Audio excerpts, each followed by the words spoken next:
يا نفس إن لم تظفري لا تجزعي.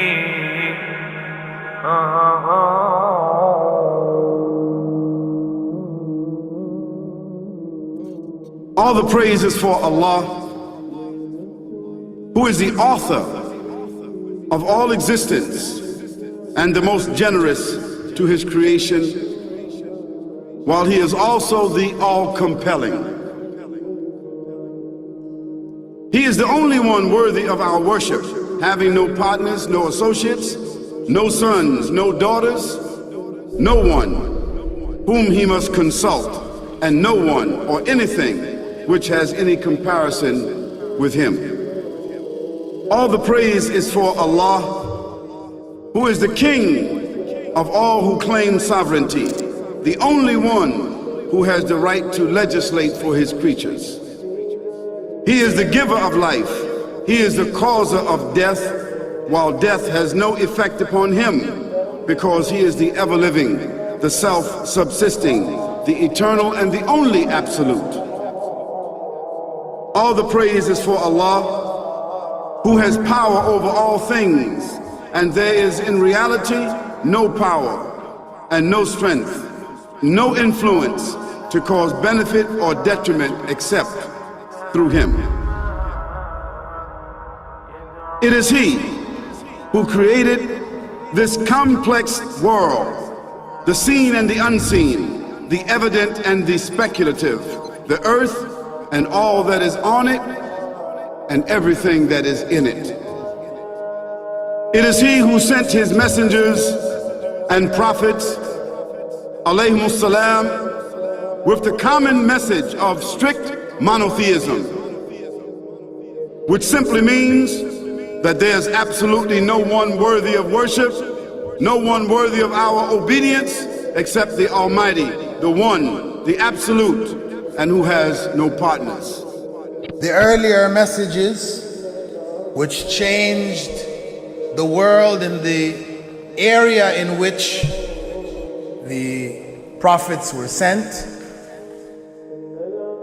those messages we know have changed, and even the prophets who brought them, their names are now lost. We just know in general because Allah told us in the Quran, وَلَقَدْ بَعَثْنَا فِي كُلِّ أُمَّةٍ رَسُولًا أَنْ يَعْبُدُوا اللَّهَ وَاجْتَنِبُوا الطَّاغُوتَ.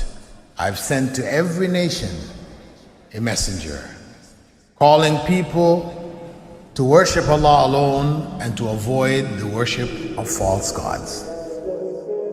This essential message has been preserved in Islam in a way that it was never preserved before. Not because the message was different, because it was the same message, but because of the fact that there would be no other prophets who would come after Muhammad sallallahu alaihi wasallam. So therefore that message now had to be protected. It had to be preserved in a way none of the earlier messages were preserved. I will relate this. What you say you have come to know 40 years back, and what you call the Big Bang is already mentioned in the book which I read, the glorious Quran.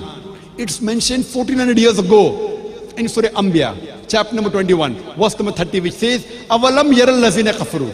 Do not the unbelievers see anna samawati wal arda kanat ratkan fataqnahuma, that the heaven and the earth were joined together and we clove them asunder. What you're talking about, the Big Bang, I try and imagine compressing a spring. I push it closer and closer and closer together so it's smaller and smaller and smaller, and I've stored a tremendous amount of energy in that spring, and when I let it go, it bursts out, it bursts out, it bursts out. the creation of the universe, which you came to know 40 years back, is already mentioned in this book, the glorious Quran, 1400 years ago. Who could have mentioned that in the Quran? So the atheists will say, maybe someone wrote, maybe it's a fluke, maybe it's a guesswork. A human being, regardless of who they are, or where they are, or what they do, will have this curiosity. They'll want to know, why am I here? How did I get here? And do I have a purpose? And if so, what is it? The only one who would really be able to answer that question would be the Creator himself.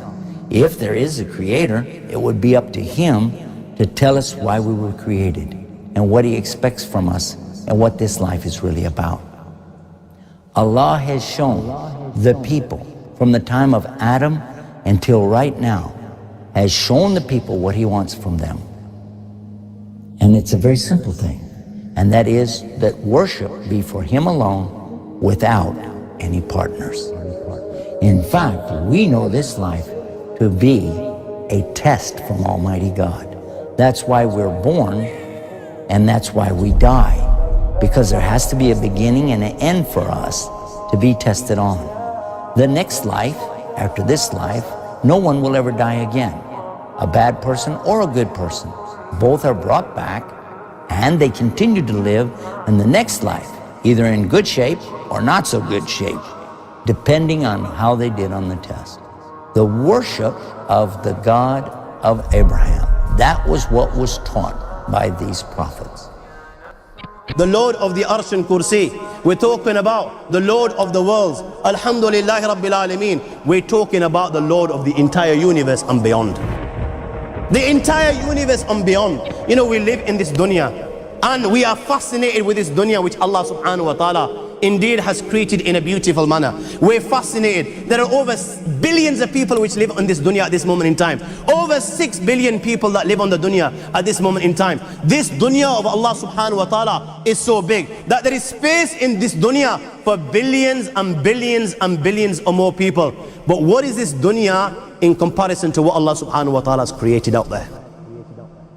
This dunya is insignificant. This dunya is meaningless to Allah. It means nothing. It is worthless. So worthless, compare it with the sun. The sun is one star. You know more science than me. You'll be able to tell me better. Take this planet Earth and you place it inside the sun, and you will be able to place 1.3 million Earths in the sun. 1.3 million Earths in the sun. Allahu Akbar. Allah is the greatest. The sun is one star. One star. There are stars out there which are millions of times bigger than the sun. You tell me this, that you need millions and millions of stars to make one galaxy. And then you tell me this, that there are zillions of galaxies out there. Let me tell you on top of this, my friend. After this, whatever you see above, when you raise your head and you look above, whatever you see above, the zillions and zillions and zillions of galaxies, let me tell you, this is everything there is within the first heaven. Everything there is within the first heaven, and Allah is the creator of 7 heavens. 7 heavens. And the distance between the first heaven and the second heaven is 500 years. You know, the distance that can be covered in 500 years, at what speed? Only Allah knows. Only Allah knows. But it will take 500 years to get from the first heaven to the second heaven. 500 years from the second to the third, third to the fourth, fourth to the fifth, fifth to the sixth, sixth to the seventh. Every time it will take 500 years. After the 7 heavens,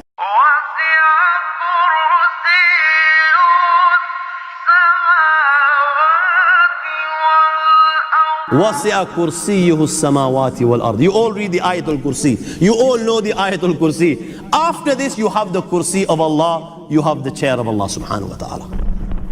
You know these 7 heavens that we've just talked about, in comparison to the Kursi of Allah, they're non-existent. They're meaningless. Rasulullah sallallahu alaihi wasallam has given an example in a hadith just to give us a little bit of understanding with regards to the 7 heavens in comparison to the kursi of Allah. Take a ring from your finger, take it off, the small ring that you have, and place it, let's say, in a desert, the Sahara Desert. It's the biggest desert in the world. You know that ring that we take off from our fingers and place it in the Sahara Desert? What comparison is in between the ring and the Sahara Desert? Nothing. Nothing. The 7 heavens is the ring, and the kursi of Allah is the Sahara Desert. After the kursi of Allah, you have the arsh of Allah. وَكَانَ أَرْشُهُ عَلَى الْمَاءِ. You have the arsh of Allah. Again, Rasulullah has given, has explained, so just so that we can understand. Take the ring, place it in the desert. This time, the ring is the kursi and the arsh is the desert. What is the kursi in comparison to the arsh of Allah? Nothing. Then you have angels which carry the arsh of Allah. Their heads are in the 7th heaven and their feet are in the lowest earth. My friends, then you have the Lord of the Arsh al-Kursi. لا تدركه الأبصار وهو يدرك الأبصار وهو اللطيف الخبير. He is beyond the size of Allah, who Allah is, what Allah is. The greatness of Allah is beyond the comprehension of my little mind. This is the being that you and I are messing with.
وهو